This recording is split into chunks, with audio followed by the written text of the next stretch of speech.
Let's welcome Seth into the show right now. Seth, how you doing, pal? Man, what's going on?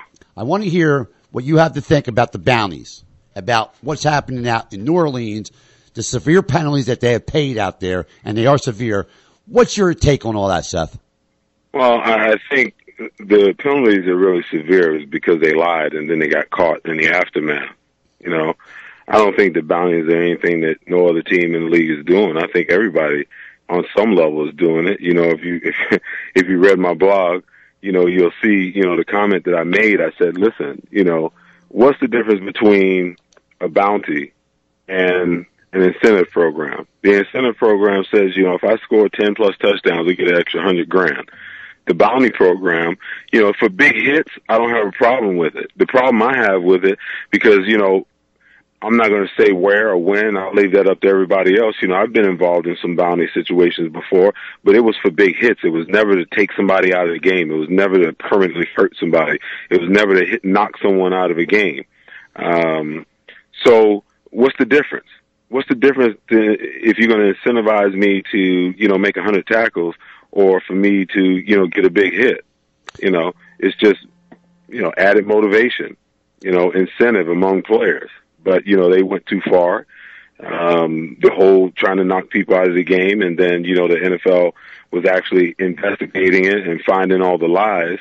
That's the thing that I think was the main issue, is for them to get caught in the aftermath after saying, "Oh no, we don't practice that kind of stuff here." I think it's the lying that really got them in trouble. And I know that in the NFL, the harder you hit them, the more the fans like it.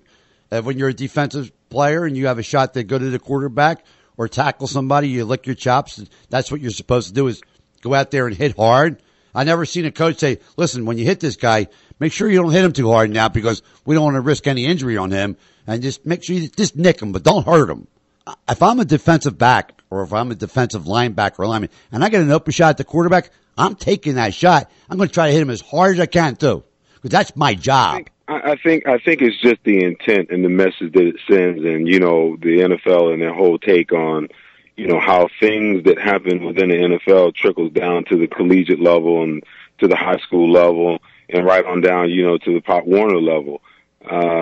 It's just the message that it sends, intent, you know. I mean, I coach my kids, hey, as a defensive player, you're not going to have so many shots to, like, really get a good hit on somebody. So when you have the opportunity, take advantage of it. Most of the time they see you coming. When they don't see you coming, smack them, you know. But I never coached my kids and said, hey, go in there, you know, and try to take a kid out, you know. No. Don't go in there and try to hurt them. And I think, you know, that's the issue. You can't change what the NFL is. The NFL is a violent football entity. That's the way the game is meant to be played. But when you put it out there, hey, we're trying to hurt so-and-so, and we're going to pay you money to hurt them, and then you lie about it and you get caught, well, you know what? So be it. In your opinion, the penalties that they were giving out, money-wise, the $500,000, but the year loss of Sean Payton's contract and the contract of Greg Williams, well, we don't know what's going to happen with him, but the GM and the other guys are involved. Is this a message saying if you do it again, the penalties will be more severe than it is right now, and they lost 2 second-round draft picks? Do you think if it happens again, the penalty will be more severe than they handed out there? No, absolutely. I mean, because what this is a message, right?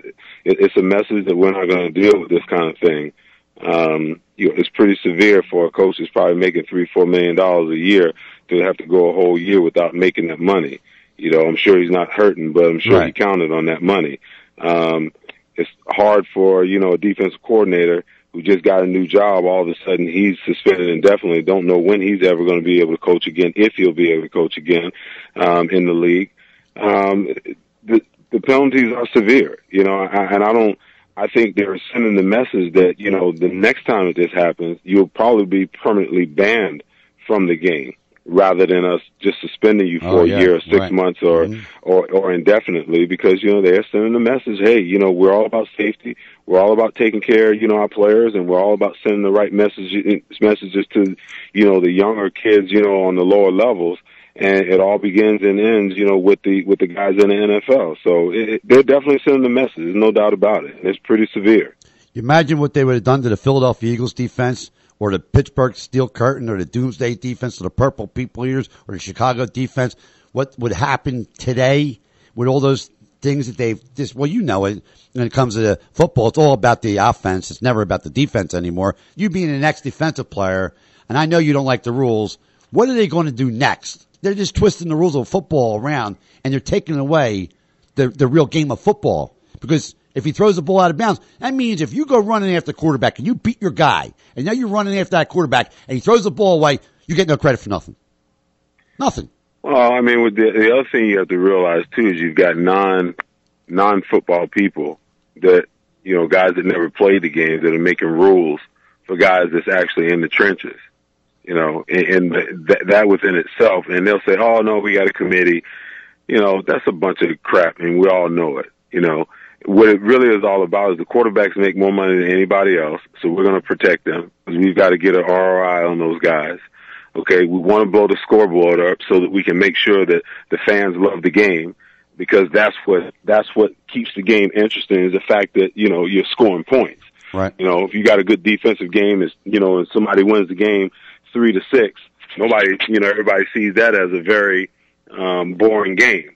Right. So it's their job to make sure that they keep the excitement going as far as the game is concerned, so that they can keep the fans engaged and keep people watching and keep people coming out to the game spending money. You know, so I mean, they've got their agenda, you know, and they're playing this thing out, you know, exactly the way they need to play it out, you know, to make their entity the $9 billion a year entity that it is. Seth, I agree with you 100%. Thank you so much for being on the show. We're out of time. It's $10 billion. It also went up $1 billion already. But Seth Joyner, always a pleasure to have you. Hopefully we'll get you sometime next week. Talk more about the NFL and the bounties and everything else. Seth, thank you so much.